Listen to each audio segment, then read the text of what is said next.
Suite des vidéos, donc on le 11 septembre, 13h31, Saint-Malo, 8h35, ressenti de stress, ouais, une imprégnation dorsale, un témoin d'une imprégnation, une imprégnation dorsale, un témoin d'une imprégnation de stress intra-utérin, de même qu'on intériorise comme menaçant. Voilà, c'est une fois de plus. C'est-à-dire que quand on a ressenti du stress en vie intra-utérine, on a ressenti du stress qui peut imprégner, j'en reparlerai plus tard, et se manifester plus tard par des paresthésies dorsales. De même qu'on intériorise comme menaçant, voilà, on intériorise comme une imprégnation, voilà, ressenti de stress, une imprégnation dorsale en témoin d'une imprégnation de stress intra-utérin. De même qu'on intériorise comme menaçant, cette paroi qui menace en permanence de nous expulser par une forme de fausse couche chez la mère. Là, j'ai un ressenti des paresthésies dorsales avec des picotements à gauche. Voilà, je pense que une fois de plus, on ressent chez une mère perverse, on ressent cette paroi utérine comme menaçant de pouvoir expulser un fœtus et créer ainsi une fausse couche chez le fœtus, quoi. Voilà comment peut se dérouler une imprégnation dorsale. Donc, pour peut-être faire évoluer ces paresthésies, il faut que je prenne conscience des paresthésies les plus anciennes, les plus profondes, notamment un petit peu des mécanismes qui ont donné lieu à ces paresthésies dorsales, d'où la sensation de menaçante d'être expulsé quand j'avais cette vie intra-utérine. Et puis ensuite sont venus là en même temps que je parle, j'ai des acouphènes, j'ai des paresthésies buccales et j'ai des paresthésies ophtalmiques. Donc ensuite, plus tard, il y aura des paresthésies buccales qui sont plutôt en rapport avec le stade de la succion. Mais ce que je dirais plus tard, c'est qu'à partir du moment où on a ressenti des paresthésies dorsales très profondes, notamment la vie intra-utérine, ça va imprégner tous les stades relationnels, notamment les paresthésies buccales, même si je peux aussi faire l'hypothèse qu'étant donné que j'ai des parents qui sont des pédocriminels, probablement des pédocriminels, il s'agit aussi dans ces paresthésies buccales il y a un possible mécanisme que j'ai été obligé de sucer le sexe de mon père, quand j'étais encore nourrisson, quoi. Il y a peut-être eu des abus sexuels à ce niveau-là. Ce n'est qu'une hypothèse, mais je pense qu'avec des parents pervers pédocriminels, on peut faire toutes les hypothèses. Donc, sensation paresthésie buccale plutôt en rapport avec là, je me sens un peu mieux. Je pense, une fois de plus, je pense que j'évoquerai ça plus tard, mais ça fait du bien de dire les choses en vidéo, sur un espace thérapeutique partagé, notamment au niveau de la communauté, quoi, pour que chacun puisse peut-être se faire des hypothèses sur sa propre vie infantile, quoi.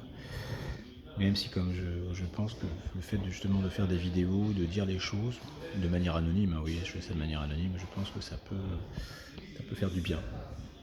De déposer tout ça sur des vidéos, de les partager, quoi, tout en restant anonyme, quoi. On n'a pas besoin de montrer sa gueule, entre guillemets, quoi. 8h43, je ressens des acouphènes qui sont aussi d'une certaine manière, peut-être des picotements du système auditif. C'est peut-être aussi ça, en tout cas, bon, ça c'était sans doute un peu inexact. C'est vrai que les acouphènes me paraissent plutôt être symptomatique du fait qu'on a un changement d'orientation psychique, notamment quand on évoque de nouvelles hypothèses sur l'espace quantique. C'est un peu comme si le cerveau allait du point A au point B, et entre les deux, il y avait des acouphènes qui étaient là pour dire que le cerveau est en train de changer de cap, aller du point A vers le point B, avec tout un changement du champ magnétique du cerveau. Et là, je ressens une sensation libidinale positive, donc je pense que ça a l'air de clarifier un peu mon psychisme de dire ça. Et le fait d'avoir une sensation libidinale positive, c'est plutôt signe que c'est une bonne direction que je viens de faire. Les acouphènes pour avancer, c'est un débutrage. Je pense, par association d'idées à 8h47, au fait que mon axe énergétique a pu aussi être stressé dans son développement. Et là, je me disais, en parallèle de tout ça, j'ai envie de faire une vidéo générale pour le grand public, qui pourrait s'appeler aux origines profondes du stress. C'est ce que j'ai déjà fait. J'ai fait aux origines du stress 1, aux origines du stress 2, quoi. En tout cas, les paresthésies dorsales pourraient aussi être témoins que mon axe dorsal, mon axe énergétique, et là je ressens de ce fait à droite quand j'écris ça, a pu être bridé dans mon développement précoce par une imprégnation de la décohérence liée à la perversité maternelle, quoi, au stress généré par c'est vrai que j'utilise le terme de décohérence, hein, parce que je pense qu'angoisse et décohérence sont fortement liés, quoi. Plus on est angoissé, plus on maintient de la décohérence une certaine décohérence au niveau de la physique quantique, et notamment la décohérence qui est, je pense, fortement liée à l'angoisse, et la décohérence qui est l'expression d'un désordre, en fait. Voilà, et plus tard, moi j'ai eu de l'eczéma, notamment au niveau génital, et je pense que c'est l'expression, là j'ai des paresthésies des globes oculaires. Voilà. Donc, souvenir dans le service où je travaille, savoir que dans ce service, forte dominance psychotique, il y a aussi une atmosphère de stress qu'on ressent très bien, une atmosphère de décohérence énergétique, et on sent bien quand on est en service qu'il y a une tension psychique, et je pense que c'est de la décohérence énergétique liée à des angoisses profondes de type psychotique, quoi. Donc là, je résumais un petit peu, hein. Donc le stress intra-utérin qui abîme le développement de l'axe cérébro-spinal, ou plutôt la circulation énergétique, hein. Donc une fois de plus, il y a du stress, notamment une menace d'expulsion permanente qui a par contraction. Voilà, on associe la contraction à une menace de contraction utérine qui expulserait le fœtus. Donc c'est ça, hein, on sent un petit peu. Donc c'est pour ça que je pense qu'il y a autant de paresthésie buccale,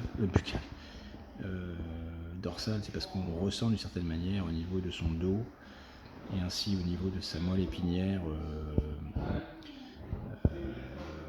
ce stress qu'on intériorise, et donc il y a une mauvaise circulation énergétique parce que le stress est intériorisé notamment au niveau lombo-sacré. Parce que comme je le disais tout à l'heure, pourquoi est-ce que c'est surtout au niveau lombo-sacré? C'est parce que comme en tant que fœtus ayant vécu dans une mère perverse, une fois de plus on est l'objet masturbatoire de la mère perverse, et donc comme on est l'objet masturbatoire d'une certaine manière avec exclusivité pour la mère qui jouit de son phallus intérieur, quoi, et ben en fait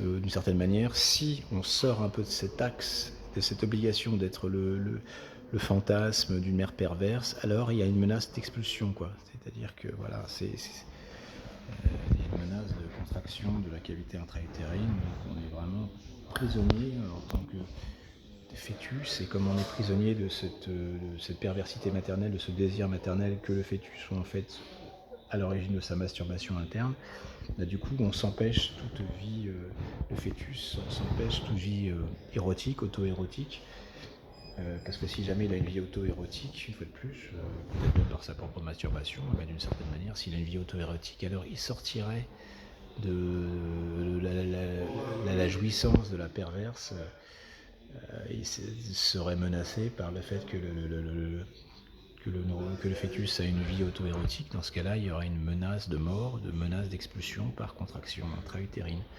Voilà, donc d'une certaine manière, de la manière pour qu'il n'y ait pas de vie auto-érotique chez le fœtus, il s'auto-bride en créant une forme de décohérence, de stress au niveau de l'axe lombo-sacré.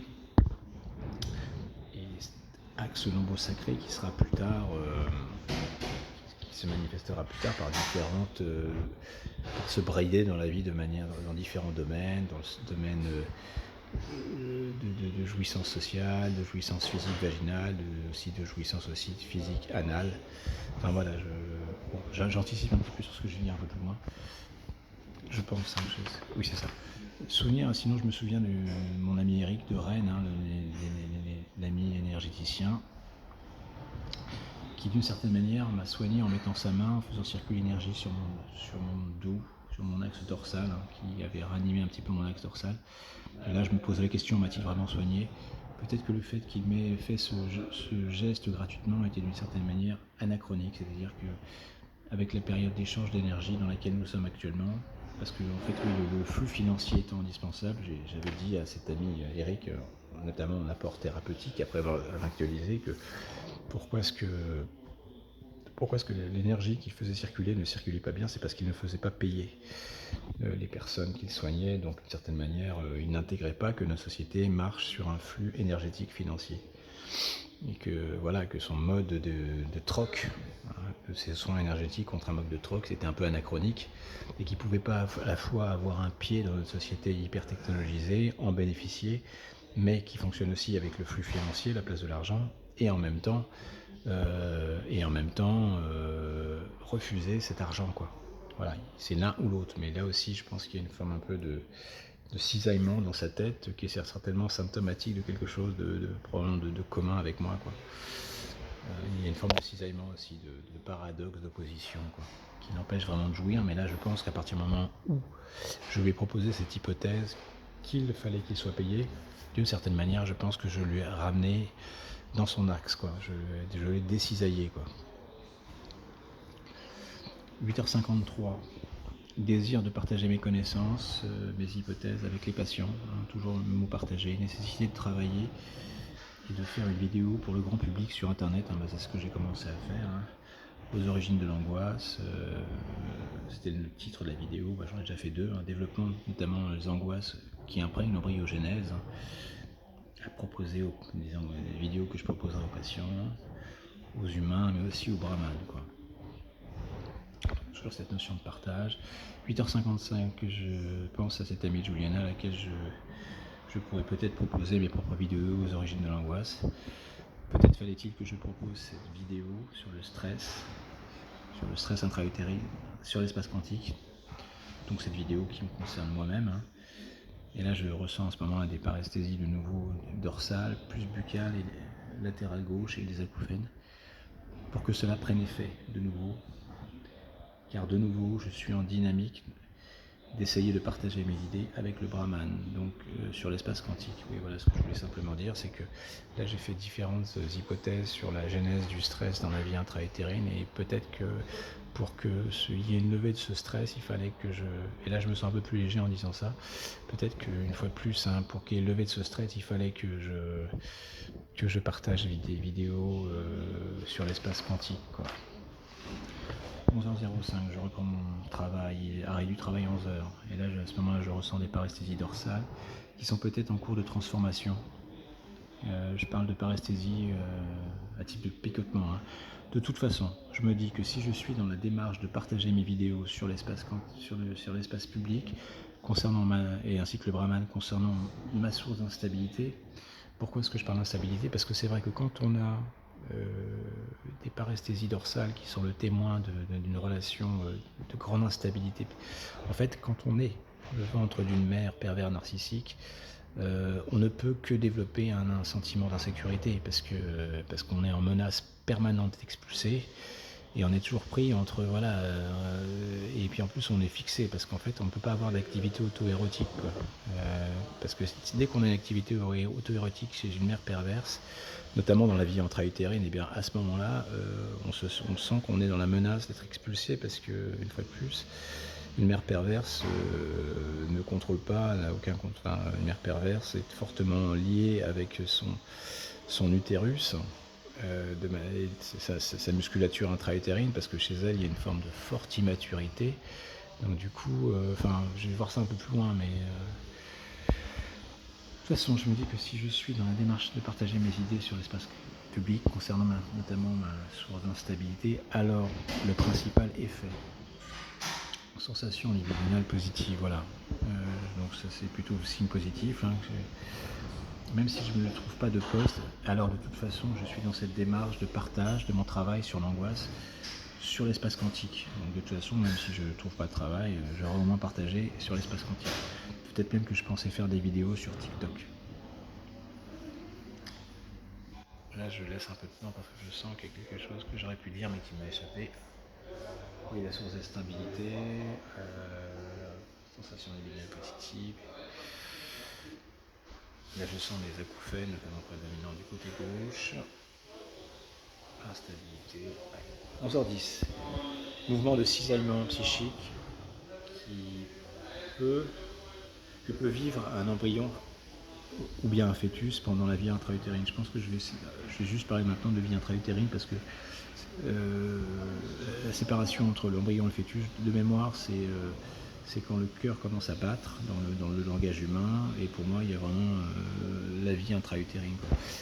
Et ce que je voulais dire, c'est l'intérêt entre guillemets d'avoir une mère perverse, tant qu'à faire, hein, au niveau des angoisses intra-utérines, c'est que je perçois jusqu'où ces angoisses peuvent fixer, en tout cas de manière temporaire le psychisme D'ailleurs le psychisme d'un être humain en développement, mais ça me permet aussi de peut-être d'essayer d'imaginer un peu ce que peut être le vécu notamment de la psychose, peut-être même si on fait des hypothèses concernant vraiment les troubles psychotiques, les troubles comme la schizophrénie. Qu'est-ce qu'on pourrait faire comme hypothèse? On pourrait se dire qu'une angoisse intra-utérine beaucoup trop forte fait que plutôt que de fixer cette angoisse dans une forme un peu de cisaillement, enfin une forme un peu de fixation au niveau de l'axe lambeau-sacré, d'une certaine manière, certains fœtus, je pense, déconnectent dans leur embryogénèse, enfin dans la fœtogenèse, ils déconnectent de manière à plus du tout bouger, ils se déconnectent de toute vie intra-utérine, de tout échange d'une certaine manière émotionnel vis-à-vis de la mère. Il y a une forme de ce qu'on appelle la dissociation, c'est-à-dire que ça ne se limite pas une nouvelle fois au niveau lambeau-sacré où il y aura une forme un peu de décohérence, d'état d'angoisse permanent au niveau lambeau-sacré. Là, c'est tout l'axe qui serait, ainsi que le psychisme, qui serait un peu dissocié dans la vie par une trop forte angoisse dans la vie intra-utérine, quoi. C'est-à-dire, et du coup, comme il se dissocie, il bouge plus du tout. Il bouge plus du tout, et c'est peut-être s'il ne bouge plus du tout au niveau psychique, donc il n'y a plus de vie auto-érotique, il n'y a plus de vie il n'y a plus du tout de vie, je dirais, de relationnel entre l'embryon fœtus et sa mère. Donc peut-être que ça permet c'est peut-être pas exactement le bon terme, mais peut-être que c'est cette dissociation de ne plus être du tout en mouvement émotionnel. Ça permet peut-être aussi l'évitement d'une fausse couche, parce que peut-être que les fœtus sont eux aussi, les fœtus qui ont dû se dissocier et devaient faire face à une menace d'expulsion extrêmement forte aussi, et ils ne devaient plus bouger psychiquement. C'était la condition pour qu'ils puissent survivre, c'était de ne plus bouger psychiquement. Et donc en fait ils se dissocient.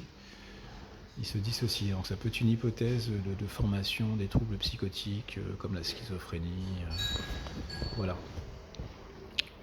Voilà, comme vraiment c'est peut-être là que pourquoi est-ce que dans l'origine même de la schizophrénie, on peut faire cette hypothèse qu'il fallait qu'à un moment l'embryon, le fœtus, ne bouge plus du tout psychiquement, donc se déconnecte de sa vie émotionnelle de manière à ce qu'il n'ait plus aucune interaction avec l'extérieur, notamment avec sa mère, et qu'il ne soit plus qu'une espèce de bout de bois, une espèce de chosification. Voilà, c'est peut-être ça. C'est vrai que là, ça me fait penser à ces jeunes femmes qui sont dans le déni de grossesse. Le déni permet peut-être aussi de ne pas mettre en place trop d'agressivité par rapport au fœtus, et une manière tout en le laissant quand même se développer, parce que c'est vrai que alors peut-être que c'est un facteur les dénis de grossesse sont un facteur de schizophrénie, je ne sais pas. Je ne sais pas si les deux sont corrélés, ou si le fait d'être dans une forme de déni de grossesse, d'une certaine manière, permet quand même qu'il y ait une relation entre l'inconscient maternel et l'inconscient du fœtus. Donc des choses qui passent quand même, quoi. Je serais curieux de savoir si dans les dénis de grossesse, il y a un taux de schizophrénie plus élevé. Est-ce que c'est un facteur de risque identifié, quoi? Je ne sais pas.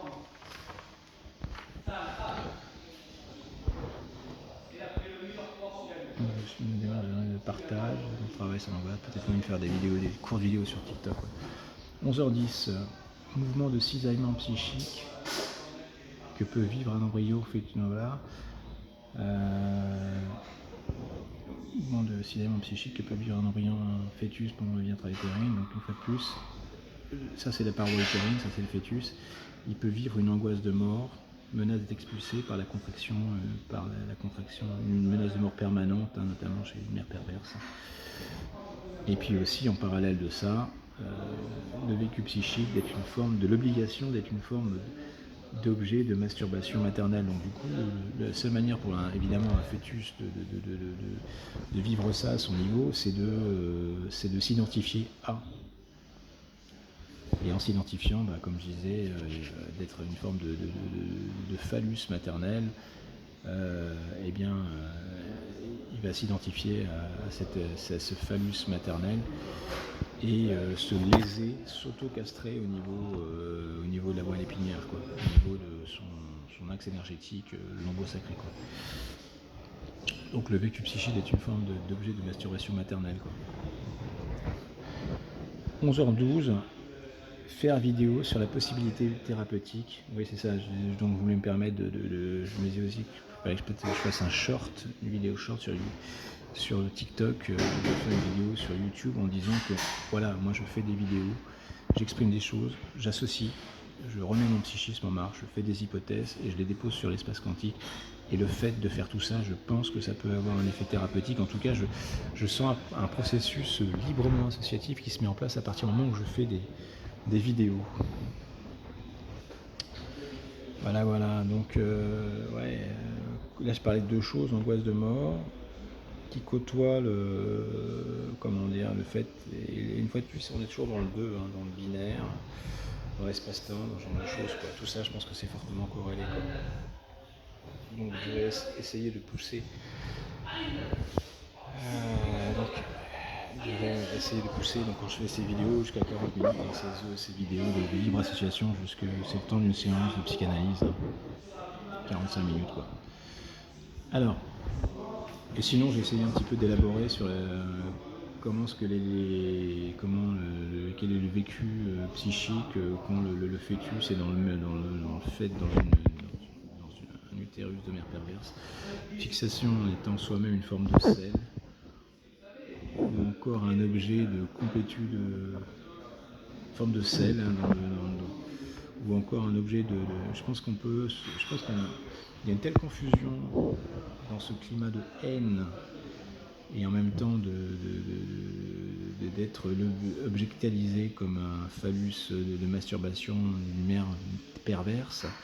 Il y a tellement de confusion que toutes les places peuvent être prises, en fait. Je pense que notamment ça doit certainement peut-être étayer un peu le psychisme sur la physique quantique, parce qu'en fait on est tellement dans différentes positions psychiques que je pense qu'il y a une forme de sensibilisation une nouvelle fois à la physique quantique, quoi.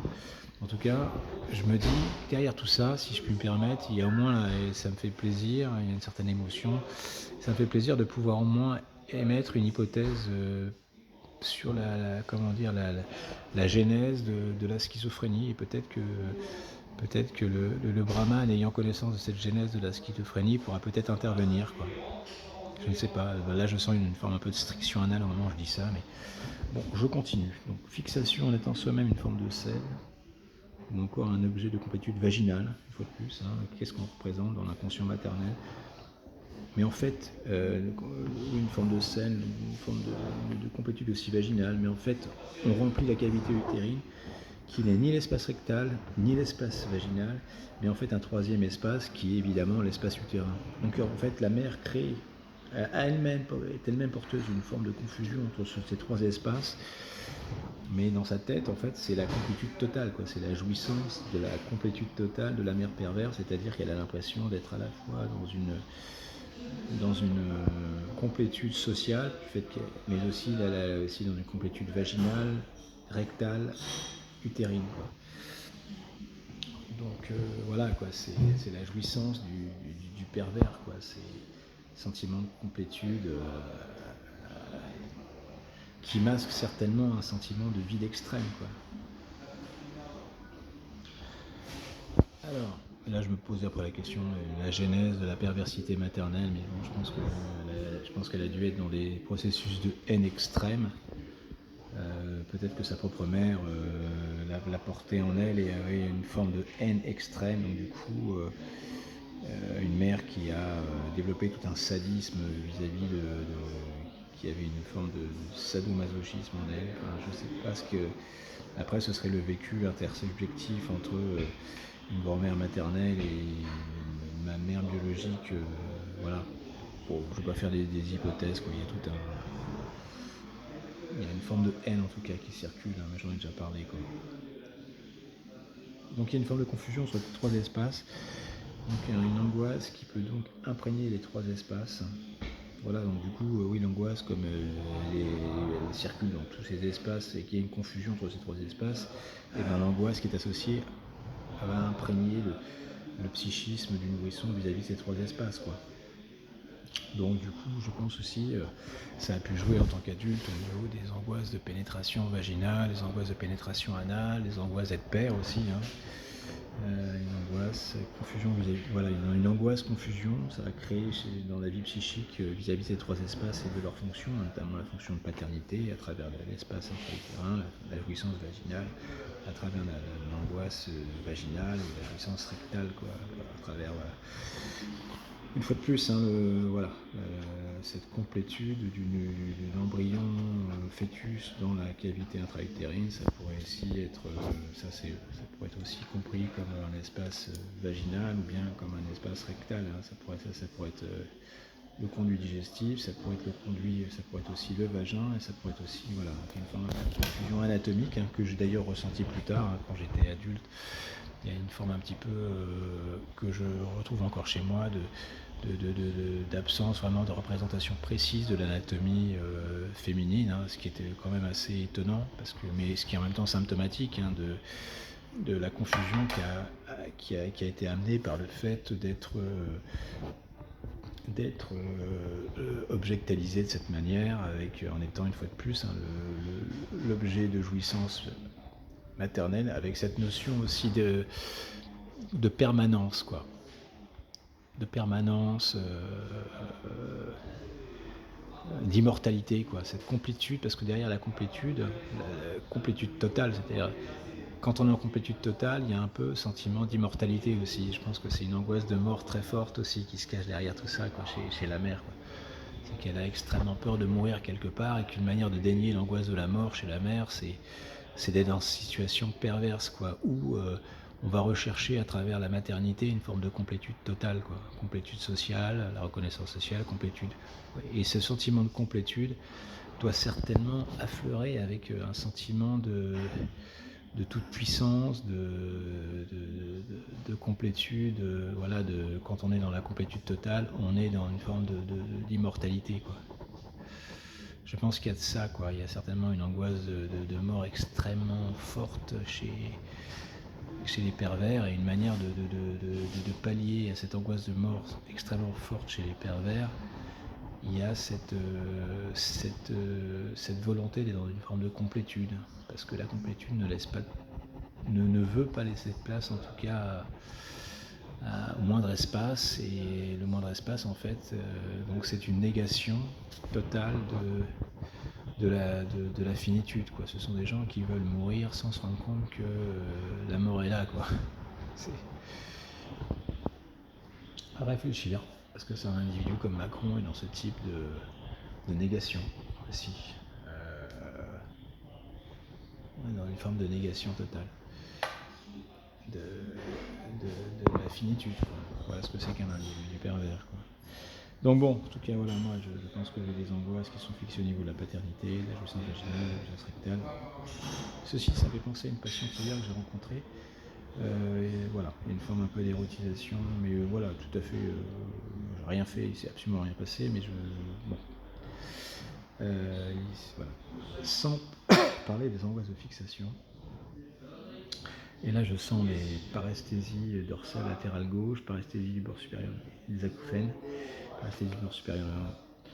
Et bon, rien, du coup, après avoir dessiné ça, j'ai pensé de parler des angoisses de fixation, c'est-à-dire que quand je dis fixation, c'est ce que je voulais un peu dire par cette complétude dans laquelle on est fixé, le fœtus faisant partie d'une forme de complétude narcissique.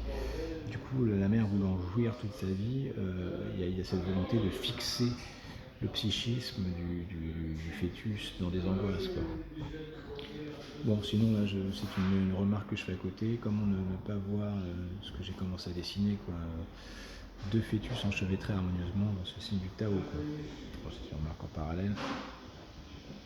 Bon, là je suis en train de parler, je ressens des paresthésies du bord supérieur de la langue, je ressens fortement des acouphènes, et je me dis attention, là tu te presses tant de temps, là c'est pas la peine, t'as tout le temps de faire des vidéos. 11h19, je ressens des paresthésies, des globes oculaires, donc comme précédemment évoqué, menace d'angoisse de mort chez le fœtus, que la seule manière de vivre est, ou plutôt a été d'intérioriser, de s'identifier à l'angoisse. Enfin, il fallait gérer cette angoisse d'être tué. Il fallait, comme je le disais, loger cette angoisse là où cela...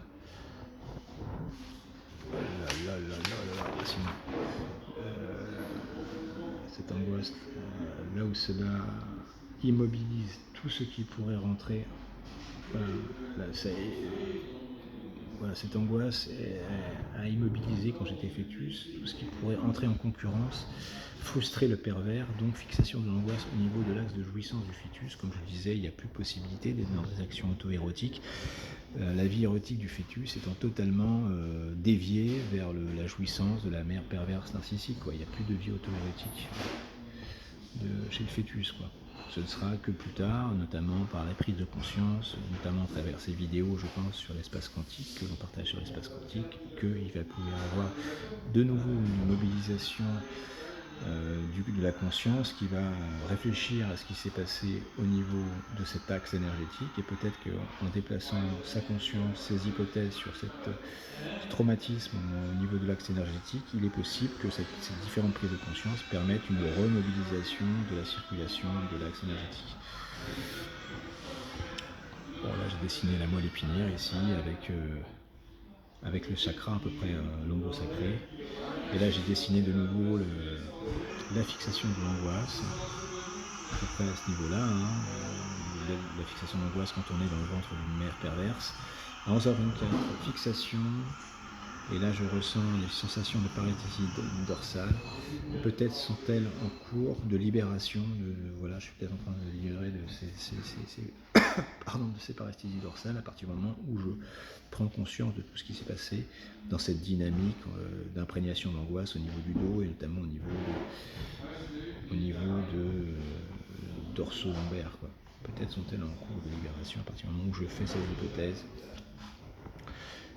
Mais là, je sens que j'ai en arrière-plan comment ce que naît la schizophrénie. Je sens que de nouveau j'ai ça en arrière-plan. Mais je pense que c'est pas totalement stupide cette idée de déconnexion, du psychisme, de manière à ne plus bouger psychiquement, se déconnecter, parce que quelque part, il y a une telle angoisse d'être décroché que, en fait, là on est dans un cas un peu différent par rapport à une mère perverse, je pense, même si des mères perverses doivent pouvoir générer des schizophrènes, mais je pense que là, le fœtus fait face au fait que si il a la moindre mobilité psychique consciente, s'il y a la moindre interaction avec la conscience, avec la vie conscience de la mère, ça peut la frustrer et risque de l'expulser. Donc en fait, voilà, c'est vraiment... il y a une dissociation entre la vie consciente et inconsciente, Il y a une dissociation, Ils se dissocient. Ouais, je pense que c'est bon. Je pense que je serai amené à réfléchir à tout ça, Donc fixation, sensation de paresthésie dorsale. Peut-être donc sont-elles en cours de libération. Là je me sens plus léger psychiquement au fur et à mesure que je parle. Peut-être sont-elles en cours de libération. Peut-être que parce que j'ai parlé des possibles origines de la schizophrénie. Donc paresthésie dorsale, peut-être sont-elles en cours de libération, d'amélioration à partir du moment où je fais ces hypothèses. Sur les hypothèses. Peut-être que c'était, entre parenthèses, cette partie gauche de mon dos, latérale gauche, à la pointe et sous l'omoplate gauche. Peut-être que c'était donc cette partie qui était en contact avec l'utérus maternel, cette partie gauche de mon corps. Et là, je ressens des paresthésies labiales supérieures. Bon, je dis ça, peut-être que là aussi, tout ça, ça circule au niveau quantique. Je pense que tout ça, ça circule au niveau de la décohérence. Il faut aussi que je laisse le temps à cette décohérence de se libérer pour aller vers plus de cohérence. Et là, je sens au fur et à mesure que je dis ça que oui, ce qui est en train de se passer peut-être au niveau même quantique, au niveau particulier, c'est que l'activité de décohérence est en train de diminuer dans mon psychisme, au niveau de mon corps. Et que tous ces acouphènes sont en fait symptomatiques d'une décohérence qui est en train de repasser vers plus de cohérence, quoi, au niveau quantique, quoi. Voilà. Donc cette partie qui était en contact avec l'utérus maternel, peut-être la partie gauche de mon dos, quoi. Au moment de l'intériorisation de cette angoisse, là je ressens de nouveau les paresthésies du bord supérieur de ma langue, avec l'utérus maternel au moment de l'intériorisation de cette angoisse. Cette angoisse au niveau cellulaire, une nouvelle fois, au niveau quantique. Voilà. Et donc là j'ai dessiné à ce moment-là, là où je localisais surtout cette angoisse, c'est-à-dire à la pointe de l'omoplate, un peu autour et en dessous, avec la colonne vertébrale, et comme si je voyais le corps du côté gauche par le dos. Zone de paresthésie. Et là je sens une sensation libidinale positive en disant ça, donc je pense que c'est bien que j'ai précisé, plus précisément là où sont mes paresthésies. 13h22, et c'est aussi pour cela, je me posais la question, c'est une hypothèse que j'ai fait, une ligne de plus, et là voilà, il y a quelques paresthésies. 13h22, là je ressens des paresthésies nasales au moment où je dis ça, un petit peu au bout de mon nez. 13h22, c'est pour cela qu'Eric, en remplacement, voilà, c'est presque, je me suis presque dit, peut-être que c'est pour ça là qu'Eric s'est mis de mon côté gauche et a passé sa main droite dans mon dos. Et est-ce qu'intuitivement il n'a pas senti qu'il fallait se mettre du côté gauche, en remplacement d'une mère pathologique perverse pendant ma vie intra-utérine? Est-ce que c'est pas pour cela qu'il se serait mis du côté gauche pour passer sa main énergétique? Là j'ai une sensation libidinale positive, et je pense aussi à cette jeune femme tout à l'heure qui m'a tutoyé dans le café, spontanément. Sympa ici, ils se tutoient, donc ils sont pas avec des noms, donc c'est sympa aussi. Donc voilà, je sens que cette vidéo est en train un petit peu certainement d'avoir un effet thérapeutique. Je me sens plus léger, je ressens des paresthésies labiales, des acouphènes aussi, mais je me sens un peu plus léger au fur et à mesure que se déroule cette vidéo. 11h28. C'est vrai que cette légèreté est manifestement concomitante à partir du moment où là, en ce moment, je ressens une sensation libidinale positive, quoi. J'ai un peu l'impression de lever un poids au niveau génital, quoi, au niveau lombo-sacré, quoi. C'est bien d'avoir précisé le lieu, quoi. Une fois de plus, c'est le déplacement de la conscience, des hypothèses, de faire des hypothèses en conscience de tout ça, quoi. Qui a le fait un peu comme une espèce de lumière qu'on apporte sur ces zones d'ombre psychique passées, quoi.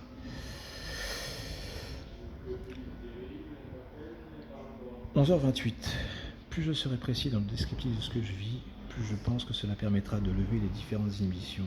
Descriptif, comme je le disais, donc au niveau anatomique. Donc voilà, je pense qu'il y a vraiment une forte zone de décohérence au niveau de ma moelle lombo-sacrée. Cette zone de décohérence était due au fait que j'ai été en contact avec une mère perverse.